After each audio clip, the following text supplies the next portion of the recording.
All right, what's up, everybody? Welcome back to the Noot News Podcast. Here we go, episode 3, brought to you again by Tracy's Karate. Be sure to give them a call if you're interested.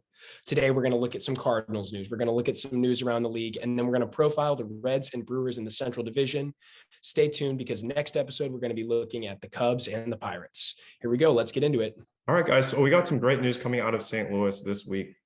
Scott Rolen was officially inducted into the Hall of Fame after a very long time on the ballot. It's way overdue. Great for him. He was an amazing hitter and also 8-time Gold Glove winner, I believe. So very deserving for him. 70.1 career WAR. I'm not really sure why the writers took so long to vote him in, but I'm very glad that this happened. Yeah, I think Scott Rolen's time at the hot corner was definitely a big reason why it took so long. It's just historically been really tough for third baseman to get in. Most of them get in by some eras committee.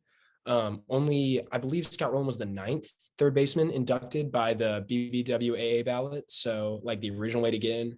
So that's super exciting. At 70 WAR, 8 Gold Gloves, like you said, 18-year veteran. He won a World Series. You'd think that guy deserves to be in. You can't really tell the story of baseball between 1995 and 2010 without Scott Rolen. And so in my opinion, that's the criteria. He's in. I was looking around though, some social media, and I saw some people that were really upset, some people that didn't think he deserved it. Definitely some people that thought other people on the ballot deserved it more than him. I would have had Andrew Jones, Scott Rolen, and Todd Helton all on my ballot. So that's my take here. What do you think, Gravy? Yeah, and so I'm looking at his stat page right now. He was in St. Louis from 2002 to 2007, and his offensive prowess was incredible while he was here. He hit 111 home runs and almost 500 RBIs in his time in St. Louis, and his OPS was around 879. So during his time, he was absolutely elite and such a power hitter for us. And I think he's one of the most deserving candidates for the Hall of Fame that we've seen in a while. Absolutely. Yeah, I mean, he was part of that MV3 with Pujols and Edmonds. He had so many great years.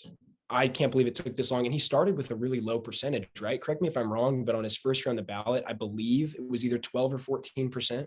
I think it was around 10, but maybe, yeah. Whatever it was, though, it was the lowest all time for a first ballot guy to end up getting in. So it took way too long. Was this his 7th or 8th year on the ballot? I think it was his 6th or 7th. Yeah. Yeah. He's been on way for a too while. long. Mm-hmm. Way too long for Scott Rolen. I'm just happy for him. Shout out to Scott Rolen. Thanks for everything you did for St. Louis. So glad you can be on the ballot and so glad you could make it in. The most interesting question now that pops up with Rolen is who's he going to, what cap is he going to wear when he goes in? Because he changed teams in the middle, right? So he started with Philadelphia. I believe he spent 7 years there, then 6 years in St. Louis. And then he did have some time in Cincinnati and Toronto, if I'm correct. But neither of those held a candle to what he did in those first 2 cities. So definitely be something to monitor. He also might go in no cap. A couple guys have done that recently. Mike Mussina did that in order to honor both teams that he played for most of his career. So we'll have to see. Really exciting stuff, though. And it is important to note that he won the World Series with us in 2006. So maybe that's an important factor there. I'm not sure if he won anywhere else. He definitely did not. No, he did not. That's his only title. And I mean, I feel like he won the bulk of his accolades here. He did win Rookie of the Year in Philadelphia, which will help. But I don't know. I think he did more in St. Louis. So I would love to see him go in with a Cardinals hat. I am interested. If he wears a Cardinals hat in, will that get his number retired in St. Louis? I mean, when the Cardinals inevitably trade for Mike Trout, he's going to have to wear a different number then. So I don't know about that. Boy, we would love that, wouldn't we? Well, congratulations to Scott on an absolutely brilliant career. Congratulations to his family. We're just so glad that he got to spend part of that time here. Once again, one of the most deserving Hall of Fame candidates we've had in a while. I'm so glad he made it in. We've got some other interesting news coming out of St. Louis as well that we'd like to get into. First up is the addition of Chip Caray to the Cardinals broadcast, replacing Danny Mac as the play-by-play voice of the Cardinals. What do you guys think of this move? Yeah, honestly, I think this is probably one of the best signings that we could have ever asked for a play-by-play announcer. And so yesterday I was watching one of his best plays, and he's so animated when he comes to baseball, and I just think he would be a great addition to our play-by-play team. Absolutely. Yeah, I mean, Danny Mac is hard to replace. Obviously, been part of the Cardinals for longer than even Albert and Molina. before they retired, and losing him was pretty tough. But like with the controversies surrounding him, he definitely had to go, and I don't think we could have replaced him with anybody better. Yeah, I kind of feel the same way. I think most of Cardinal Nation feels the same way. Chip Carey's great, and Aaron Goldsmith was that other candidate that got people excited. I really wanted him. I thought he would have been phenomenal, but Chip Carey's great too. Very animated, very exciting. But you're right. Nobody was going to be Danny Mac. I would have said Danny Mac was one of the 2 or 3 best announcers in the game. And it's just really hard to get that kind of elite broadcast booth talent. It's just really tough to find, especially these days when, you don't have the guys like Vin Scully simulcasting and stuff like that.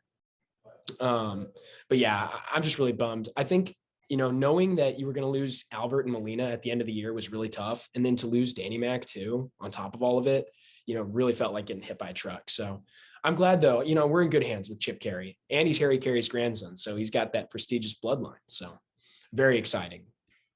A little bit more St. Louis news. There's been some murmuring on the left-handed bullpen market. I've heard a little bit about St. Louis potentially being interested in one of those relievers that's still available. I think the most interesting names right now are Zach Britton, Matt Moore, and then Andrew Chafin. What do you guys think? I would love to add Chafin personally. Yeah, honestly, I think Chafin is the person that I would love to see come to the Cardinals. But and there's been a lot of rumors circling around him for a lot of teams, but ultimately there hasn't been a whole lot of traction, it seems like, with him signing with the team.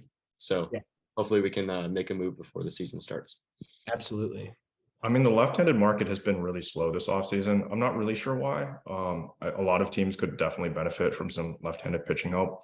And I think the Cardinals in that regard are a little bit shorthanded too, because you got Zach Thompson, who I really trust, but he's relatively young and hasn't proven himself for that long yet. And you have Genesis Cabrera, who really had a down year last year, had a lot of issues. And I don't really know if I would necessarily hand the ball to them in any situation and feel comfortable with that against like a really powerful lefty. So if we could land one of those pitchers, it would be a very nice addition. Well, and Thompson was drafted and developed as a starter. And I think the Cardinals do still want him to start at some point. I think that's still in the plans, especially with 4 guys coming off the books after this season. The Cardinals would love for him to be a starting option. So they don't want him to end up in the bullpen as far as I'm concerned.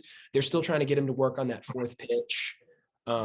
So I would not want Zach Thompson to be a bullpen guy, even at the end of this season or next season, which means you really do need another left-hander. And you're right, you cannot rely on Genesis Cabrera after the end of last season. There was really an implosion there. And I mean, I think he's going to have a bounce back year. I really hope he does, because when he's at his best, he's one of the better left-handed pitchers in the National League. But you can't be sure of that right now. And so I agree. The Cardinals definitely need to go after one of these left-handers. It's totally in the budget, right? I mean, payroll was supposed to go up. So I would think we should be in play for one of them. Will we land one? Only time will tell. Speaking of pitching depth options, we have some news coming out around the league, not necessarily related to the Cardinals, in regards to who I believe to be maybe the most coveted free agent of all time, Shohei Ohtani of the Angels. And we just got some news that has some implications that he probably will not be sticking around in Anaheim long term. Arte Moreno is not going to be selling the Angels after all, despite announcing that they would be for sale earlier in the offseason. Now, as someone who roots for the Angels part-time, of course, not nearly as much as the Cardinals, but it does hurt. Arte Moreno has not run the Angels well at all. You have the best player of the 2010s, in my opinion, in Mike Trout. Been to the playoffs one time and got swept. He has as many home runs in the postseason as Jake Arrieta, who's a starting pitcher. That's pretty sad. Yeah, it's not great. So that was the 2014 season, right? And they were swept out by the Royals. Yeah, they were. Arte Moreno just doesn't know how to run a baseball team, and I feel like he definitely uses his hands too much in regards to like the management of the team. Like he wanted Albert Pujols to go to Anaheim. Like obviously we love Albert Pujols here, but that was not a good sign. Was DePoto still the GM of the Angels at that point in time? Not sure, but yeah, I mean, Moreno, the contracts the Angels have handed out, multiple bad contracts in the last decade. After Albert, there was the Josh Hamilton deal, there was the Zach Cozart deal. There was the Anthony Rendon deal. They have really tied their hands. Yes, and I believe Anthony Rendon is making $39 million still this year, which is quite of a big overpay there. But yeah, they're just like anchored down by a lot of big contracts, and I feel like that could be an issue for them going forward. And I feel like Arte Moreno should have taken the team another direction and maybe sold the team this year in order to make up for that.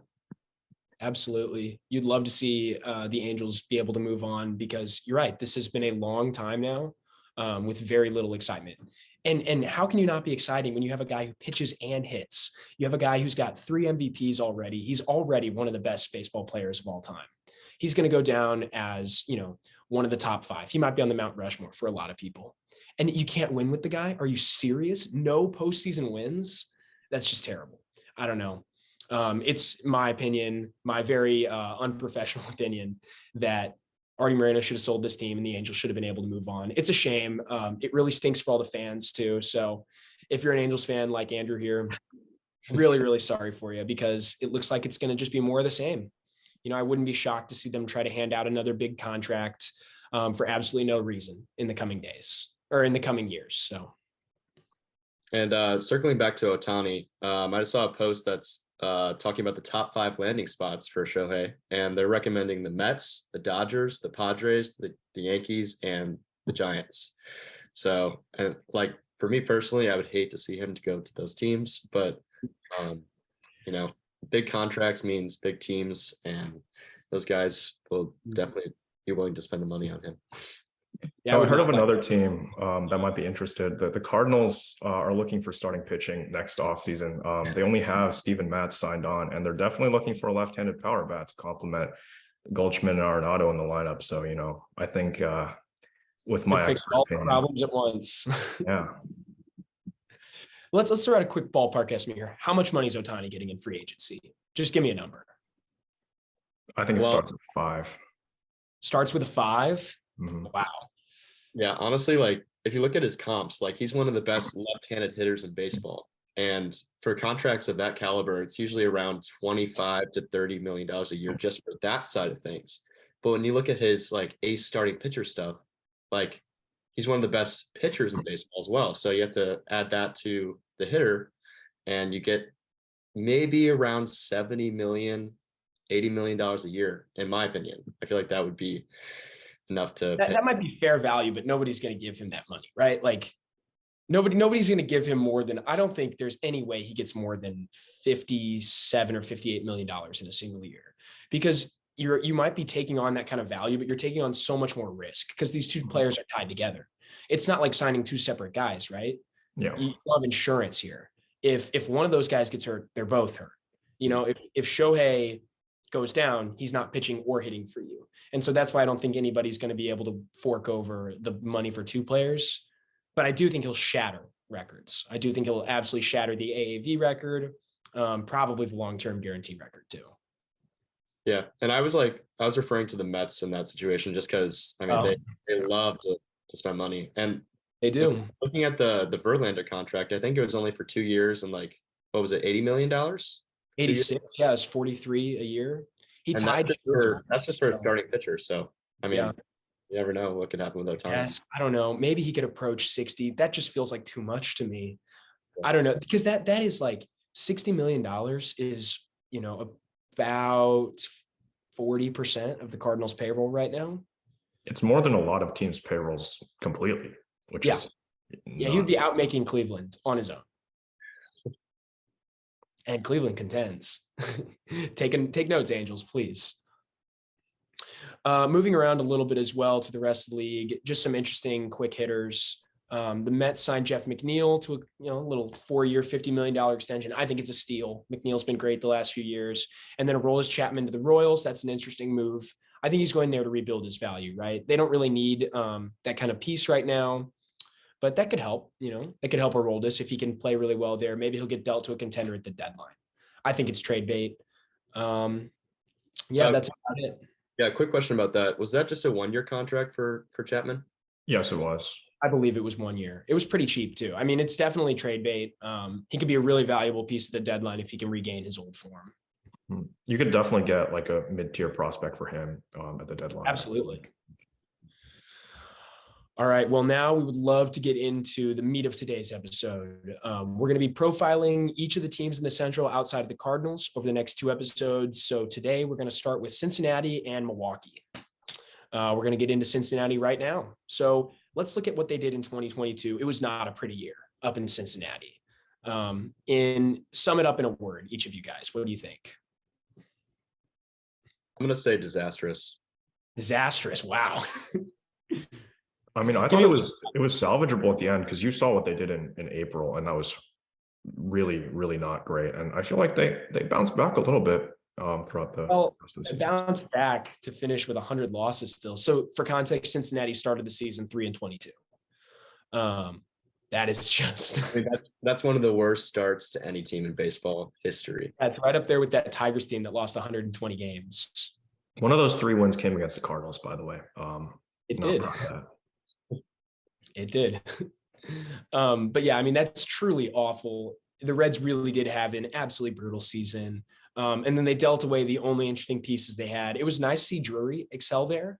But then he was traded to the Padres.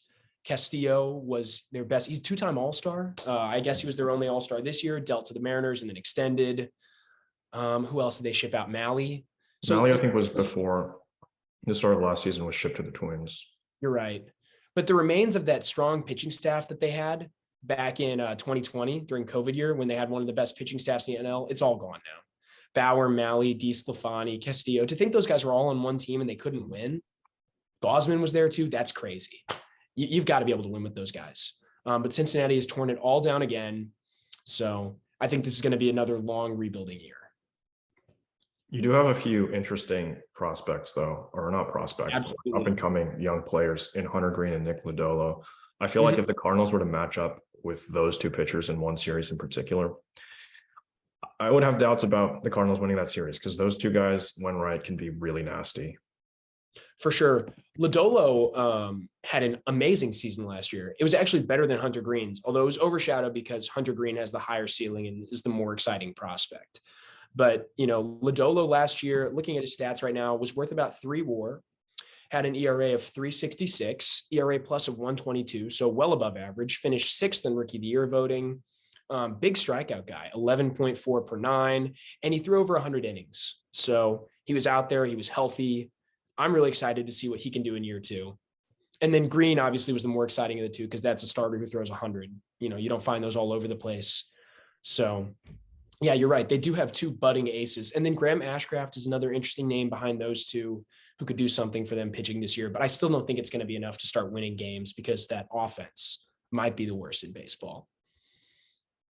I mean, Hunter Green in the second half of 2022 had a 1.02 ERA. His first half was pretty lackluster with a 5.78, but I think he really put it together in the second half. And if he figured something out, he could definitely be one of the top pitchers in baseball. It could be like a DeGrom type pitcher. Wow. Which is really scary. You heard it here first. Hunter Green comped to Jacob DeGrom. That is bold. I'm not going to go that far, but I do think he's going to be a really good pitcher very soon. And he's got some filthy stuff. I mean, he's topping like 102 miles per hour with his fastball. And if he's able to work on locating it better, I feel like it's going to be an unstoppable pitch. And yeah, his changeup is also pretty nasty as well. And then correct me if I'm wrong, the Reds have the ingredients to win. Why are they losing 100 games? Correct me if I'm wrong, but the Reds should not have traded Castillo then. You could build a super rotation with these guys. If you've got Castillo still there, 2-time All-Star, he's contended for the Cy Young before. We all know he's loaded with talent. That's why he got that big extension from the Mariners. You've got him. You've got Hunter Green. You've got Nick Lodolo. You can piece together those back 2 guys. They have lots of options. They have lots of internal options to pitch. Graham Ashcraft was pretty good last year. I don't understand why they can't contend. I don't understand why they can't augment the offense by just spending a little bit of money. This feels to me like more Chiefsgate owners. Yeah, it looks like a Marlins comp if you really think about it. That lineup, I think a couple of those pieces in that lineup, if they figured it out, could definitely be promising. Jonathan India had a really injury-plagued season last year. Definitely didn't live up to the Rookie of the Year. Absolutely. That he got in 2021. Joey Votto was also hurt. We know what he can do. Votto's led the NL in on-base percentage like 9 times now. He's an And absolute stud.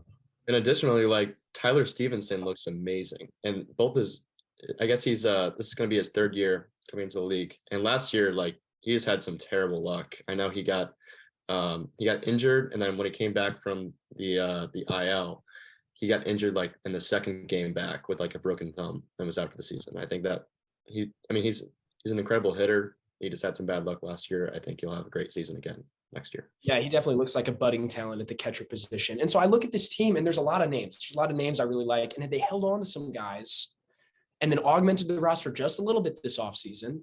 The team's not expensive right now. They have one of the lowest payrolls in baseball. It would not have been that big a deal to keep Castillo around for one more year and actually try to win. And that bullpen's great. Steamer thinks they're going to have one of the best bullpens in the NL. They've got Edwin Diaz's relative, Alexis Diaz, who was unhittable last year. He had a lower ERA than Edwin. He was amazing, almost untouchable at the back of that pin. And then, Lucas Sims was really good. Art Warren was great last year. So they have a ton of names. The pitching staff looks great. I don't understand why they want to tear it down. And especially with this extra wild card spot, I thought this would make more teams want to go for it, but it feels like it's clearer than ever who the contenders and who the pretenders are. I don't know. It's just a bummer. But we'd love to talk about some of their young talent as well. Some of the prospects there are also really interesting. You've got Ellie De La Cruz coming up soon. He is absolutely loaded with power. One of minor league baseball's most promising talents. He's 10th overall in the new rankings. And he's going to play shortstop, I think, for them. I was looking around, and 4 of their top 5 prospects are shortstops. And then 8 of their top 9 are shortstops or third basemen.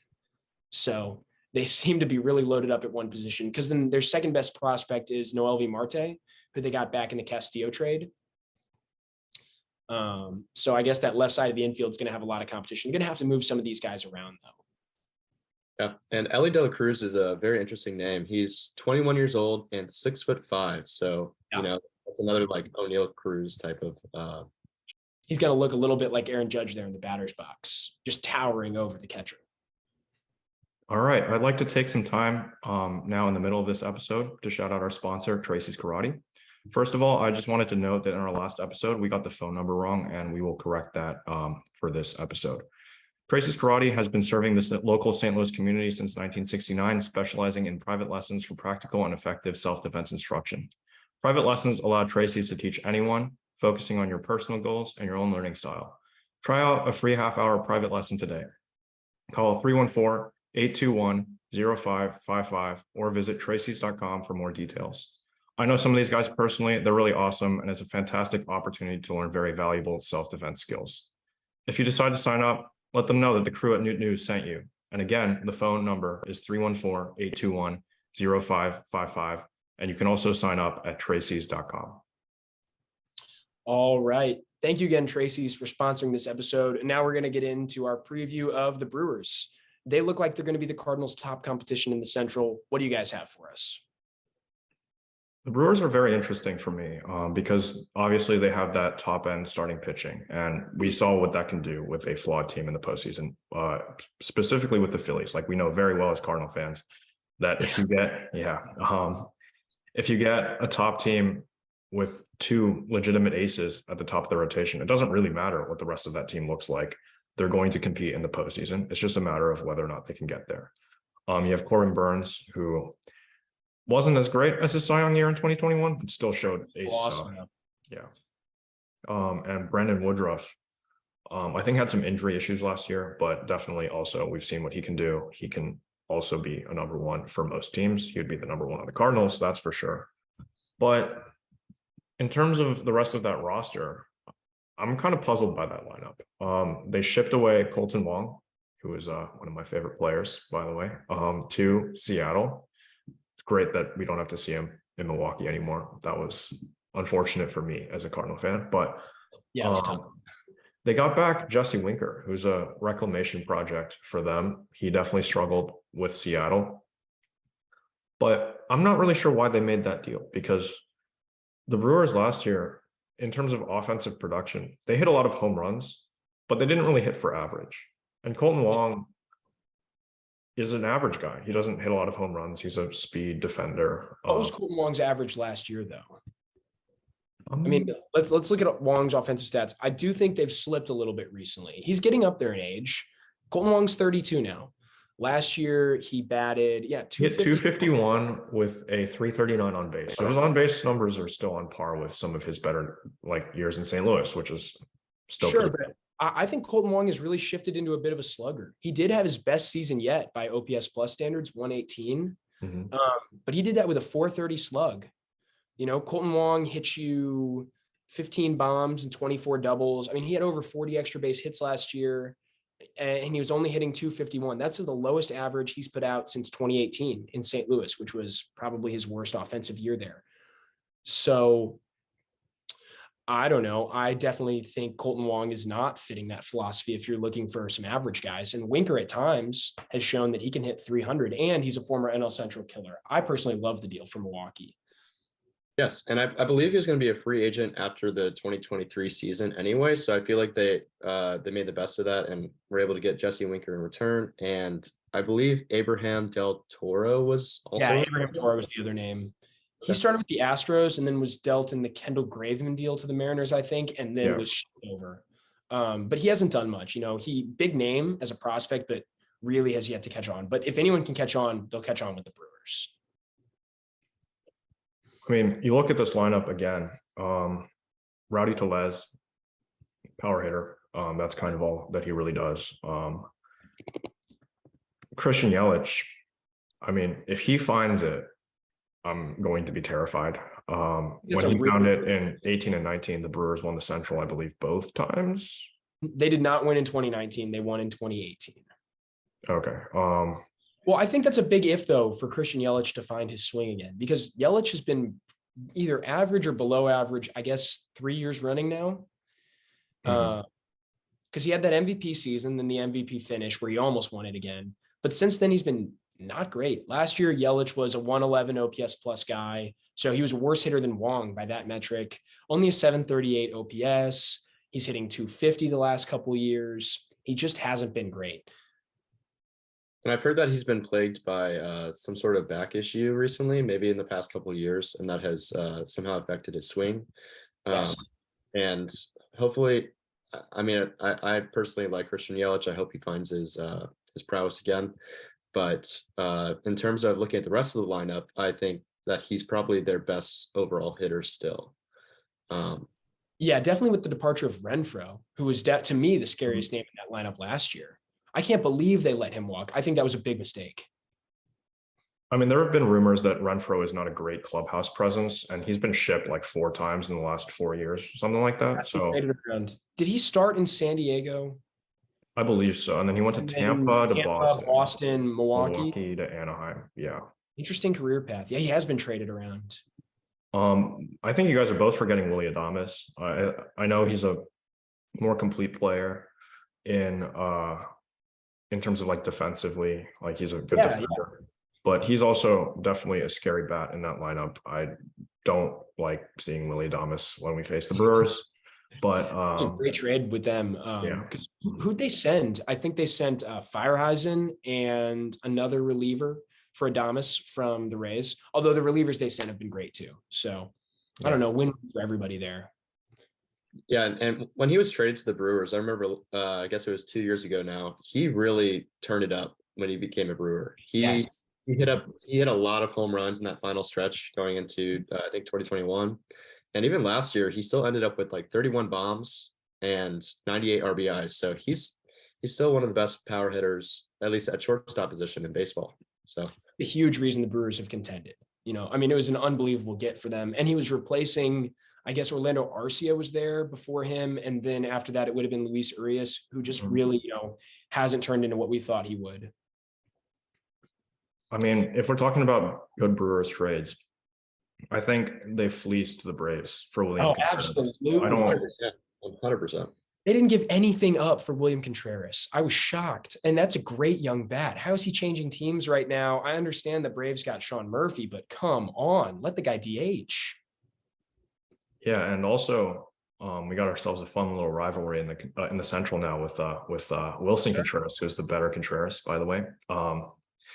Hopefully, but, he needs. Yeah, it's pretty cool. Yeah, I think both of them could be all-stars again this year. So it's going to be a lot of fun.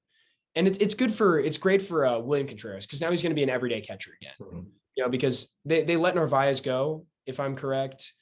So I guess William Contreras is going to be the guy there, and he definitely wasn't going to be in Atlanta. So good for him. I'm glad he's going to get to step into that role. I'm very excited to see the sibling rivalry take place in the field between our two teams. So yeah, it's going to be awesome. I can't wait to see him. William comes up to bat and Wilson's behind the plate. It's going to be great. Yeah, I remember when Jose Molina came to St. Louis with the Rays. I think Yachty left like crackers or something for him on the home plate. That was pretty funny. That's awesome. Yeah, those are so fun. Baseball is so cool like that, because I feel like there's a lot of families that play together, and that's just really great. You have the Molinas, you've got the Contrerases. That's really special.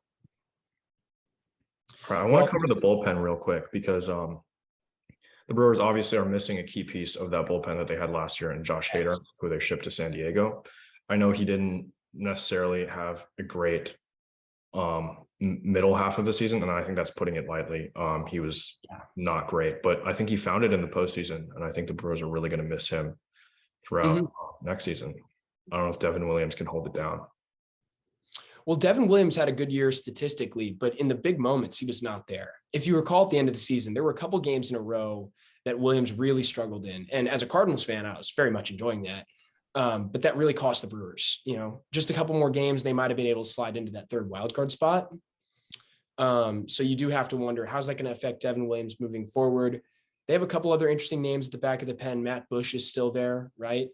And then they've got one name that I can't pronounce at all, so I don't even know if I'm going to try. But he's a 27. Yeah, 27-year-old lefty. So he's an interesting name as well. But you're right. Missing Josh Hader is going to be absolutely brutal for the Brewers. And he's been such a consistent, dominant presence there the last few years. Looking at the roster resource page, I see that the Brewers also have Ashby and Hauser as longmen in the bullpen now. They were both starters last year. So that's kind of scary that they have guys there that can go multiple innings and be solid. So I'm a little bit afraid of that, but I don't know. There's a lot of question marks in this Brewers bullpen, I feel like, without Hader, and the depth is going to be tested. Yes. And so Devin Williams last year, he was pretty angry at the Brewers front office for dealing Josh Hader away. And he himself said he was not ready to be in that closer role just yet. He didn't feel like he was the right guy for that. But towards the end of the season, I think he definitely turned it around and became that lead guy. But I'm looking at the names for their relievers right now, and I mean it's projecting that Matt Bush is going to be their number 2 guy, but he is 37 years old, so he's really getting up there. Sure. So I mean, their bullpen doesn't look as complete as it was last year with Hader, but I do still think they'll have a good season. When one of the big gets in that Hader trade was Rogers, right? So it was kind of a closer for closer swap with a little bit more sent in by the Padres to make it even, because Hader's clearly the superior pitcher, but they let him walk. I believe he signed in San Francisco, and now, those twins will be together, more family. But they let him walk. That's crazy. He was one of the big gets. I mean, he was not great with the Brewers last year at all. I think he really fell off in Milwaukee even more than he did in San Diego. And I don't know, personally, I remember Taylor Rogers, or Tyler, it was Taylor, right? Taylor Rogers was a guy I was always looking forward to seeing, because during the Bulls chase to 700, I was like, oh, if Taylor Rogers comes in, he's a lefty, and Albert's gonna crush a few off him, and I think he did. So I guess for sure. But I just think, a former closer like that, someone who's still young, plenty of time to bounce back. I don't know. I think that would have been a great name for them to add to their pen. Could have really rounded out that pitching staff a little bit. And he's a lefty, so you'd love to see more of that depth back there. And honestly, I mean, it was a little confusing. Another member of that Josh Hader trade was the Nelson Lamet. And as we know, a few days after he was traded to the Brewers, he was DFA'd, and the Rockies picked him up. And of course, we know what happens when he was a Rocky. He gave us a walk-off, I think it was like a three walks and then a hit by pitch for Tyler O'Neill, and we wanted for a walk-off. I think that was The Josh Hader trade that just kept on giving. Yeah, personally, I like to say the Cardinals won the Josh Hader trade, but I think Hader did actually pay off for San Diego in the end. So, they did get some value there. Yeah, I don't know. I just think I don't really see what the point of that trade was now. It certainly looks like a bit of a sunk cost for the Brewers. I don't know why you're trading a generational reliever like Hader in the first place.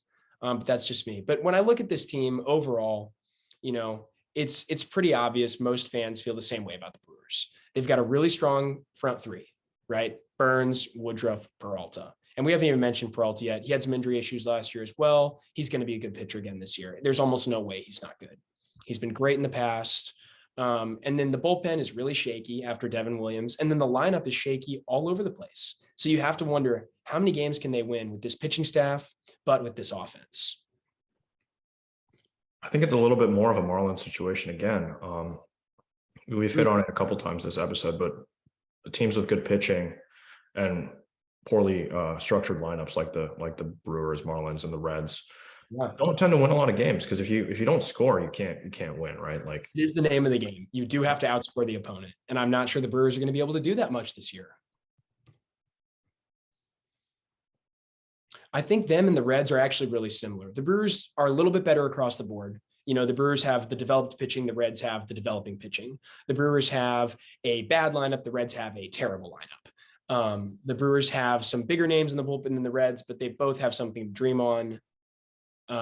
Maybe they're just another, more evolved state of the Reds, but neither of these teams really strikes a ton of fear into my heart as a Cardinals fan. I don't think the Brewers can win many more than about 85 to 87 games with this lineup. Maybe they'll contend for a wild card spot, but I think the Cardinals will take the division handily. I also think the Cardinals, in regards to the Brewers, definitely have a leg up on them in terms of lineup. Mm-hmm. Our pitching is always going to be there. Like, I know we complain about not having that strikeout pitcher, but sure, I don't think any pitcher can truly be that bad with St. Louis, because we do have such a good defense. Yeah. And we play in a pitcher's park. So I don't know. It'll be interesting to see what the Brewers throw together this season. But I'm not as afraid of them as I was a year ago. Not at all. Yeah. And honestly, last year, I think we won the season series with them, like, by one game. I think it was 10-9 for us. Yeah, really close. And, I could see us doing better than that this year. But, with the division rivalry, it's always, up in the air as to who will win the series. So we shall see how that turns out. Yeah, if you want to preview the Cardinals a little bit, I think a lot of the struggles we had against the Brewers were earlier in the season when Albert's bat hadn't necessarily clicked. And I know Albert was, like, obviously so huge for us in the second half of the season, but in the first half, like, we only really had two real bats in this lineup. And I think Contreras is going to be a much more consistent presence throughout the lineup throughout the entire season. It's not going to take some, like, crazy reawakening like Albert had. I think he'll just be consistently good throughout the entire season. Absolutely. I just think if you look at these teams right now, coming out of last season, there's a 7-game gap, right? The Cardinals win the division by 7 games last year. I think the Brewers got worse. I love the Contreras edition. But I think for them, like the William Contreras edition, I love both Contreras editions. But I love them adding William Contreras, but I do think they got worse. I think shipping out Josh Hader was a big mistake. If anything, they might have stayed the same, but I look at the Cardinals, I think they got better. And so I don't see this gap getting smaller. I don't see them making up 7 games. That's a lot. That is a lot of ground to make up. So where do you guys have the Brewers finishing in this division?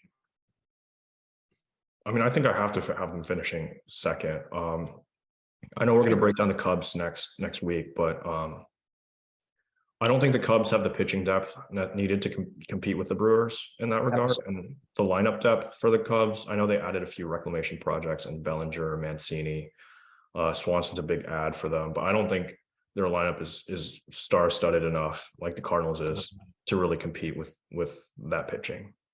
Not at all. And then circle back just a bit. Where do you have the Reds finishing? It's 4th or 5th. Are they in the basement or are they just out of it? We're going to touch on this next week with the Pirates, but yeah, I believe in magic. Andrew McCutchen going back to the Pirates, I think he saw what Albert did last season, and he's like, I'm kind of at the end of my career. I'd like to finish strong and maybe juice my numbers a little bit. And so a little bit of Andrew McCutchen, turn back the clock magic, bring the Pirates out of the cellar. Yeah, I think the Reds will finish in 5th place. I also have them in 5th. Gravy, where are they for you? Yeah, honestly, I agree. I think for the Central Division, it'll be the Cardinals, the Brewers, the Cubs. I'm going to say the Pirates are going to pass up the Reds as well. I do believe Andrew McCutchen is going to have a really nice farewell tour with the Pirates this year. I mean, he was just such a beast for them for so long, and he won that 2013 MVP season. He beat out our own Goldie, although he was with the Diamondbacks at that point. Yeah. All right, and then one more thing I wanted to touch on with the Brewers. We just want to cover some names to know. You might not remember Keston Hiura, but he's going to be back this year. He should be healthy. He should be ready to go. And then they've got some fascinating prospects who could be coming up as well. There's Jackson Chourio, who I don't think is going to debut this year. I think he's going to be a next year guy. But then after him, you've got Joey Weimer, you've got Sal Frelick, and you've got Garrett Mitchell, I believe, who are all some stud young outfielders. So the Brewers could really be bolstering that outfield as soon as May if they're looking to call these guys up. Expect Sal Frelick to contend for NL Rookie of the Year. He's a great name to learn. The Brewers do have a lot of exciting talent in that farm system coming up, and a lot of it on the offensive side where they need the help. So I do think they have a chance. If these guys come up and pop, I think they could push the Cardinals for the division. I think that's the best way. I think if the Brewers make the playoffs, it's going to be because their young talent came up and really, really hit the ground running. If they don't, it's going to be because either they didn't bring the guys up or the guys didn't perform the way they hoped they would. If you're looking at a starting pitching, I know the Ohtani thing is a pipe dream, but the Brewers could be an interesting team to look at the deadline. If they struggle, if they hit the ground struggling, we know that they like offloading payroll. That's why Hader's gone. That's why Wong is gone. Burns and Woodruff are in, I believe, their 2nd year of arbitration this year, and they'll hit their 3rd year of arbitration in 2024. So that means they only have 2 years left as Brewers. I don't know if they'll trade in division, but if they really struggle, let me check these contracts real quick. I'm going to hit Sport Track real quick. Yeah, honestly, and Burns is he's due for a payday after his incredible time in for sure. And I believe he won the Cy Young. Was it 2021 where he won? Yeah, he did. Yeah, so unbelievable season. Wherever he gets dealt, he's definitely going to get a large return for him if he does get dealt in the next couple seasons. And then there's also Freddie Peralta, and he will be. Oh, he's got some club options. Never mind. The Brewers can technically lock him up all the way through 2026 with 2 years of club option, and he's the most affordable of the three, so I don't think he'll be traded. But I could absolutely see Woodruff being offloaded this season. Would be interesting. If the Brewers aren't going to contend, they might want to reset everything, and get ready for these young guys to come up, because Chourio's probably a 2024, maybe 2025 call-up. This could be interesting. Interestingly, Woodruff is a Super 2 player, so that means he'll get that 4th year of arbitration, and he's already making $11 million in arbitration this year. So he could be really expensive next year, and then he's a free agent in 2025. I could see the Brewers looking to offload him. So maybe the Cardinals pay some attention at the deadline. I think it'll take a lot for a division rival to pry one of those guys away, but hey, maybe they're interested in some of our lower tier prospects. I think so as well. But, you never know. The Cardinals were linked to Castillo a lot. We didn't end up dealing for him, but it's possible. We've done division trades before as well. So I'm hopeful, because the Cardinals definitely, we're all thinking they need to add a starter at some point this season. You're expecting somebody to get hurt. You're expecting somebody to be ineffective. So they will be in the market. And in division, Quintana last year. Yeah. So you really never know. And looking at the Pirates right now, 43-year-old Rich Hill seems very enticing for the Cardinals front office. We love guys in their late 30s, early 40s.